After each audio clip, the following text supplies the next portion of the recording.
update.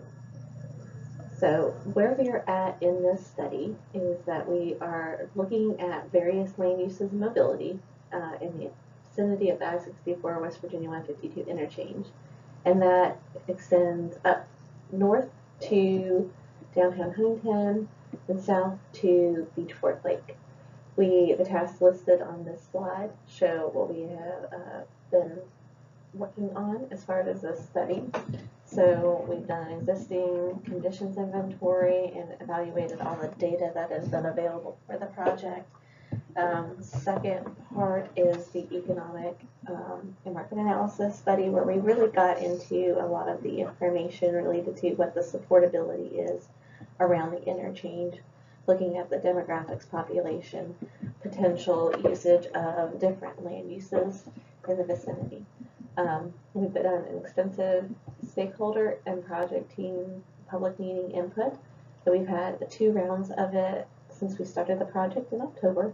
Our third and final meeting is going to be towards the end of May.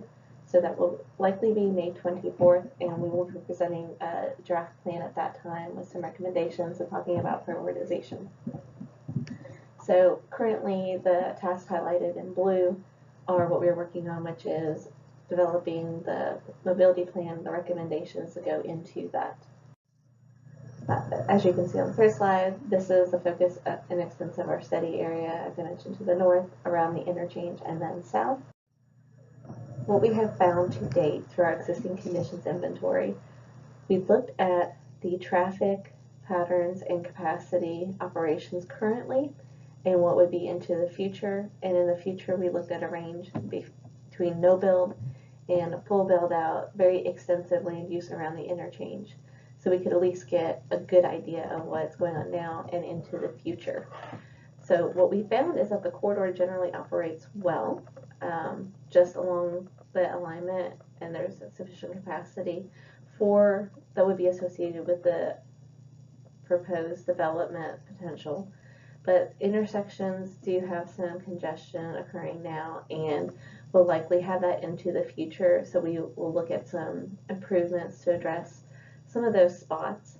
Same thing with the crash data of what has been told, what we have looked at as far as north of the interchange, primarily angled collisions with a lot of access points. South of the interchange, we're in collisions with primarily associated with people turning in and out of driveways and not having anywhere to pull off and stop out of the main line for that. So what we are going to do as far as safety improvements is look at the opportunities that we might have based on some of the geometric layouts and where we might have some spot improvements.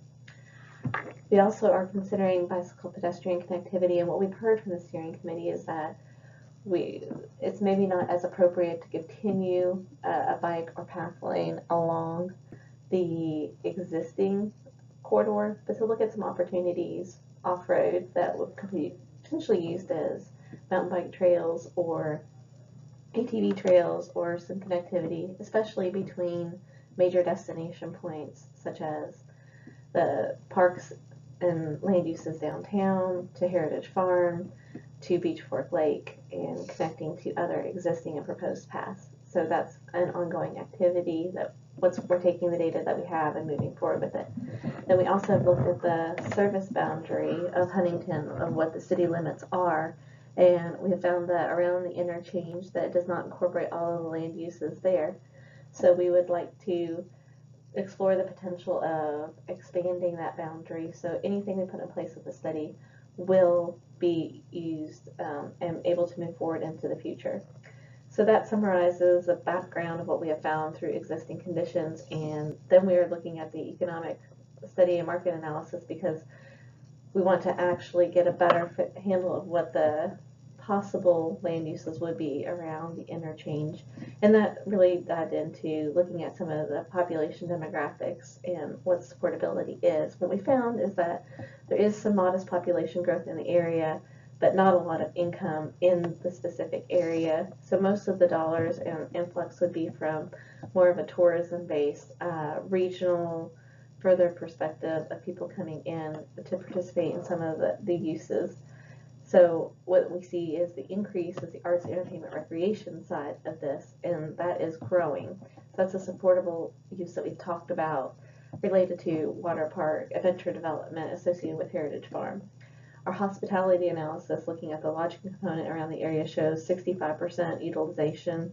So there is existing hotel rooms, and they can be used as the development occurs. So there's no immediate need to have an individual standalone hotel location. So we've also had 2 steering committee public meetings to date. One, the last one was held at the end of March, and the third one and final one is going to be planned for the end of May. What our overall plan is going to encompass is the land use portion is we're finding that it's going to be recreation based, with no standalone hotel, utilize the existing lodging in the area, but the potential for some combination of uses here too, that if you develop a water park, that a hotel associated with it could make sense. Same thing with the visitor center, that there's an existing restroom, welcome center very close adjacent to this interchange, and instead of building a brand new facility at the interchange, looking at combining it with some other recreation-based development. The other 2 categories that we're going to then tie off of that land use plan is the physical and the policy side. And physical, we're looking at what potential other capacity improvements we would want to make, and that would be looking in 3 specific areas north of the interchange, from the interchange to Heritage Farm, where the new connector road would potentially be, and then from there south. As I mentioned about the bicycle pedestrian facilities, we're looking at off-road trails and connectivity within the regional context of the study area to allow that additional mobility part to the recreation demand areas. The safety components based on our existing conditions information and freight component with the truck traffic, and making sure we're having compatibility with what we're actually making. We want this corridor to function as. From the policy side, I talked about the urban service boundary expansion, and then we also are looking at some uniformity recommendations as we're focusing this in more as a tourism-based corridor, that we want to look at specific types of signage, plantings, guardrails, treatments that would be aesthetic in nature, that would have some uniformity and bring context to the overall corridor. So upcoming as part of our work is that we're going to finish our future year traffic now that we have an idea of what the range is for the true supportability around the interchange, translate that into a land use map, and then pull out all of the potential mobility components that will help support the land use and make the system work well and in context with what we envision it to be as a tourism-based corridor. We'll be looking at those typical sections and the policy recommendations, putting that together, and we'll have our 3rd meeting and final meeting with the steering committee and an open house at the end of May, that we will go through what the draft plan is and the recommendations, and give folks the opportunity to comment on those so we can make any adjustments as necessary, and talk about some prioritization too of how this whole plan is laid out over the next few years. So our overall project completion is June 30th, 2018. So once we have that steering committee, then we're going to finish our plan, put the documentation together, and be ready to present that. I appreciate your time and consideration for this presentation. Any questions will be answered at the committee meeting. Thank you so much.